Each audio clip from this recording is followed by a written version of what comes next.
Assalamu alaikum and a pleasant day to you, sir. And of course, a pleasant day also to my classmates.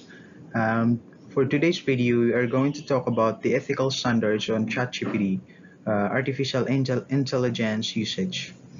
I am Mr. Arifuddin Abdul Malik from Group 3, and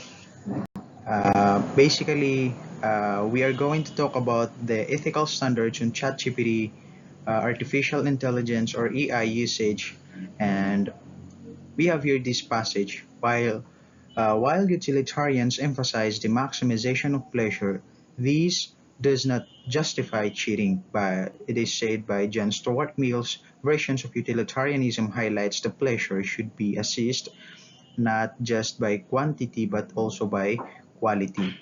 So basically, this passage discusses the ethical implications of using ChatGPT, especially in the context of academic integrity and personal development, through the lenses of two major moral philosophies, the utilitarianism and the Kantian ethics. The utilitarianism is from John Stuart Mills, and the Kantian ethics is, of course, from Immanuel Kant. So, um, we are first going to talk about the utilitarianism and the quality of pleasure. So, according to John Stuart Mill, not all pleasures are the same. So, some are higher, like intellectual and moral, and some are lower, like bodily or basic.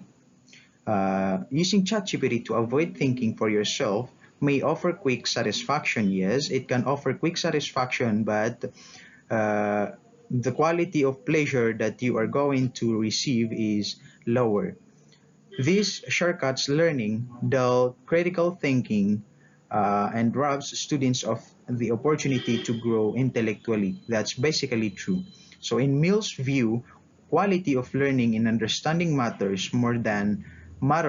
matters more than just achieving a result like a good grade. So, uh, um, quality of learning and understanding matters more than just achieving a result. So that's basically from Mill's view.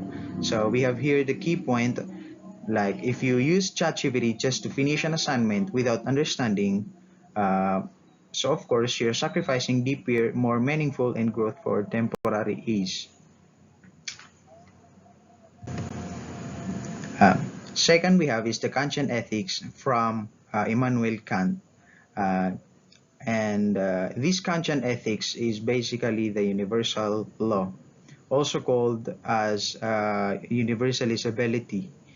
Immanuel Kant says that morality should be based on whether an action can be universalized. That is, what if everyone did the same thing? So this is called the universalizability test, a part of his categorical imperative. Let's apply Kant's logic to ChatGPT usage. So we have here an action to be tested. I use ChatGPT during my academic assessments. Personal maxim, your rule of acting. Whenever I have an academic assessment, I shall fully rely on ChatGPT. So in universalizability test, if everyone student fully relied on ChatGPT during assessments, would education still serve its purpose? So, of course, the answer is no. If everyone did this, academic integrity would collapse, genuine learning would disappear, and therefore, this action fails the test of universal morality. The key point here is that Kant would argue that relying on ChatGPT to do your work is morally wrong, because if everyone did it, so uh, the education would no longer function uh, ethically or effectively. So, in conclusion of all, the ethical use of ChatGPT should support learning, not replace it, whether we look at it through utilitarianism, which values the quality of learning and personal development, or the Kantian ethics, which asks us to act by rules that could apply to everyone, basically the universal law. So, in overall conclusion, it is the same. ChatGPT should be used as a tool to enhance your thinking, not to avoid it. And that's all. Thank you.